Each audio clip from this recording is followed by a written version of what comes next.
Hey there, it's Steve from Serious Keto, and in this video, we are gonna make some panna cotta. Now, I know there's other recipes out there on YouTube for panna cotta, including keto versions, but I had a big bag of beef gelatin in my pantry and didn't know what to do with it, and found out panna cotta is one of those things. So get ready, because we're gonna make some panna cotta. To start, we have a bowl with 3 tablespoons or 45 milliliters of cool water. On top of that, I will sprinkle 2 teaspoons or 7 grams of beef gelatin. Then we'll set this aside to bloom while we start our cream. To a medium saucepan, we will add 1½ cups or 356 milliliters of heavy whipping cream.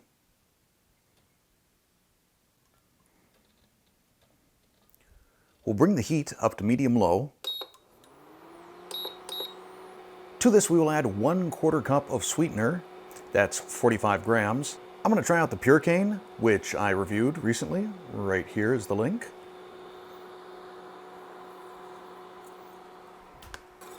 Whisk that sweetener in. We want to make sure that our cream is very warm, but not boiling. Boiling can cause the cream to separate, and it will also weaken the effect of the gelatin. Then we'll add in our bloomed gelatin.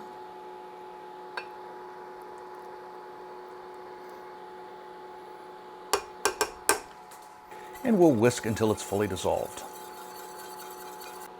Once our gelatin is dissolved, we will add 1/2 cup or 118 milliliters of whole milk.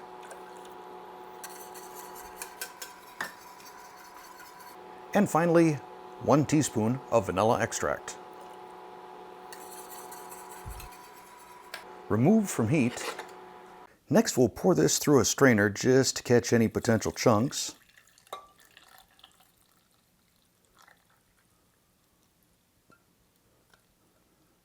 As you can see, we got a little bit of goo out of there. And then I have 6 ramekins that have been chilling in the fridge. I'm going to do 3 of these, just sort of plain, and I'm going to top them.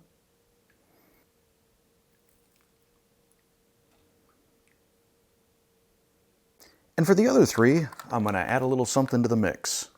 The first one, I'm using some instant coffee, 1/2 teaspoon. I don't have anything classy, so I'm just using a little bit of the perfect keto. For the next one, I'm going to try a little matcha powder.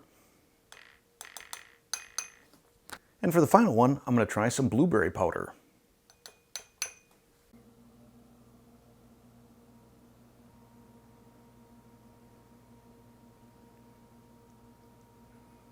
For the ones I added powder to, I'll give a little whisk with my baby whisk here.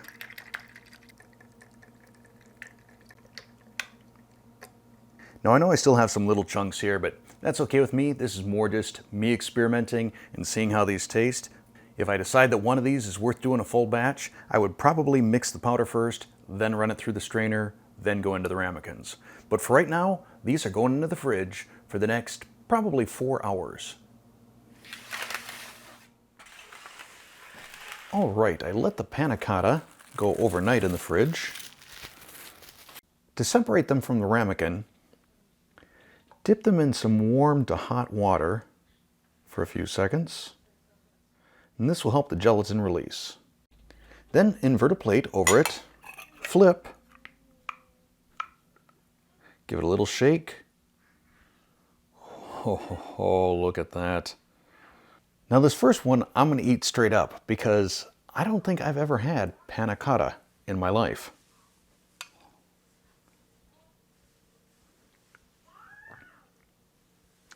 The texture almost reminds me of a really, really soft, fresh mozzarella. Oh wow, that is so awesome. It reminds me a lot of the flavor of tapioca pudding without the little tapioca nuggets in it. Wow, this is crazy good. I can't wait to try some with some topping. So there have been some requests to have Colton be in another video. You want to be in a video? Can you say hi? Hi. Here you go.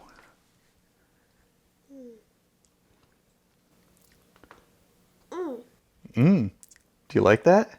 Do you want another bite? This is the test. If he wants another bite, it's truly Another bite?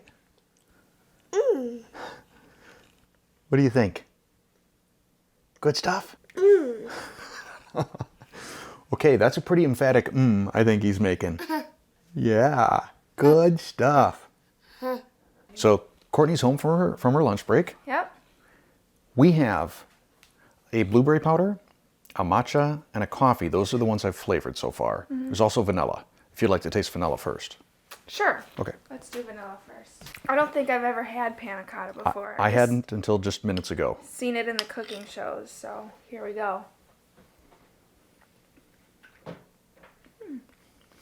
That is very good. Yeah. We can set that aside and you can come back to it later if you'd like. Okay. All right. Very good. So this is the blueberry. You know what else it reminds me of is the hapia. When Oh, we went from to Hawaii. Yeah. I used the blueberry powder in this. Yeah. I'm not getting a ton of blueberry flavor from it. This one, just sort of okay. It's still good. I just don't get as much blueberry from it. Yeah, all the flavored ones were experiments, but then I have 2 more unflavored ones that I'm going to try different toppings on. I like matcha. Well, then I hope you like this. Now the powder didn't completely dissolve in this. I know how to make it better next time. You gotta use the matcha whisk. I think I can do that or mix the powder and then run it through a strainer. Very strong. Yeah, definitely if you're going to do this on a full batch, I would use half. I'm going to have to extrapolate and probably write down below, right where I'm talking right now, since I don't have the math in my head, but tell you how much to do if you were doing a full batch. Yeah. This is about twice as strong as I think it ought to be. I don't know that I'm a huge fan. Now this is the perfect keto instant coffee. I couldn't find like good instant coffee. I used to have that little one in the pantry. Did that get moved or consumed? No idea. I have my instant coffee. Okay, yeah, I didn't want your instant coffee. Okay. So this is perfect keto instant coffee. So there's like, okay. That's good. That is a winner right there. Wowzers. It's got the perfect amount. Yeah, I got lucky. Yeah. I nailed it on this one. This one's really good. Well, you have lunch, and then I will top off the other 2, and we can see what we think of those. Okay. So on this one, I will zest a little bit of fresh lime.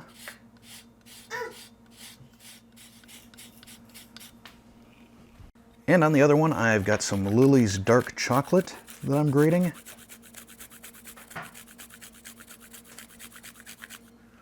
I'll also add a little sprinkle of hazelnuts so we can kind of get that Nutella vibe. All right, so here we have the lime zest. Key lime pie panna cotta. That's a nice little touch. I don't know, maybe I'd like it better though with lemon.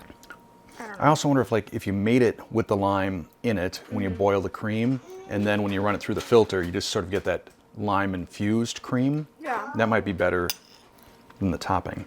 Yeah. Adds a little something to it if you're interested. Yeah, I definitely think infusing the cream with the lime would be the way to go. And then here we have our hazelnuts and dark chocolate. Nutella panna cotta.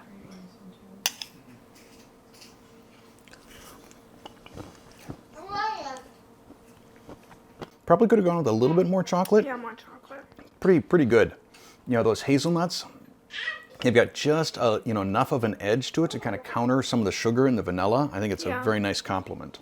Could be like you could have a panna cotta party and then just make a bunch of vanilla ones and put some toppings out, and people could just do what they want. It works good enough.